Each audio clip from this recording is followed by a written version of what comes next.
الله وی په زړونو مې ول څه راوستي دي پردې او په غوږونو کې څه دی بوج دی ځکه دوی د قرآن نه فایده نشي اخیستی او زه تاسو ته یو فایده ذکر کړم او دې زړه ته یې کوزې کوي په دې زړه یې ولیکئ د ټولو نه لوی عذاب د الله دا دی چې تا د خپلې بندګۍ نه بند کړي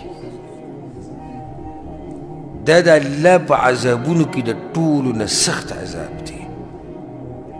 چې تا بند کړي د خپلې بندګۍ نه او تا له توفیق نه درکوي د عبادت لکه اوس دې کافرانو ته وګوره الله وایي ما د هغوی په زړونو پردې راوستي غوږونه مې ورله درانه کړو په غوږونه مې ورله بوج راوستو نه دې قرآن ته غوږ ږدي او نه پکې سوچ کوي نه یې اوري همیشه الله ته دا سوال کوو چې یا الله ما د خپلې بندګۍ نه مه بندوه ډېر خلک به تا لیدلي د دې جومات د دروازې پورې راتلی شي په تا پسې که تا سره کار را به شي د جومات د دروازې له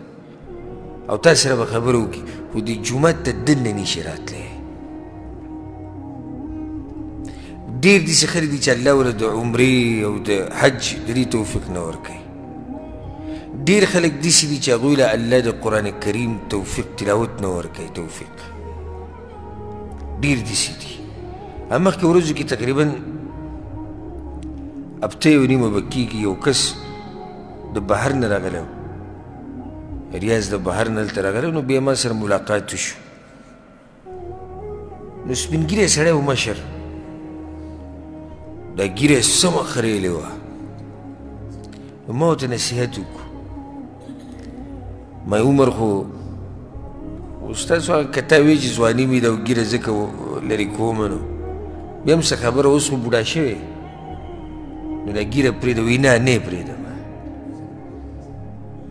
دغه شان دغه جواب وکړه وایي نه پرېږدم ږیره زما نه لګي ږیرې سره وایي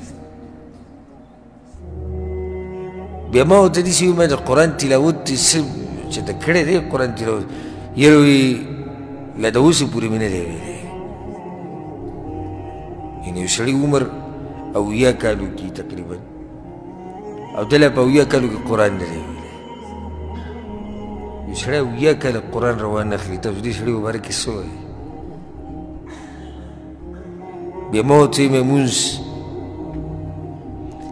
مونځ سره یې څه حالت دی یاره اوس کمزوري و مونځ نه کوو ډېره عجیبه یې دا وویله ها وایي تهجد مونځ کوو دی وایي چې نور مونځونه نه کوم خو څه کوم د تهجد مونځ وایي زه ښه په ټایم کوم هسې سوچ مې کوو خو الله لرې کړی و د دې هر څه نه خو ما وایي ما اوس دا په ده باندې د الله غټ عذاب دی غټ عذاب دا دی چې یو سړی د اویا کالو عمر ته شي او الله یې بیا هم عباداتو ته نه پرېږدي ډېر خلک داسې هم شته چې هغوی په دې ځوانۍ کې سرکشه او غافله خو چې کله د عمر ډېر شي بیا داسې الله ته واپس شي چې سړی دغه عمر کې هم الله یې نه راپرېږدي نو بل لوی عذاب کم یو دی داسې خبره مې دې پورې راواغېسته چې الله وایي ما د دوی په زړونو باندې پرده راوستې ده او ما د دوی غوږونه درانه کړي دي بوج مې پکې پیدا کړی دې لپاره چې دوی د قرآن نه فایده وانخلي په وجه د دوی د سرکشۍ بیماري په هغو کې ده وإذا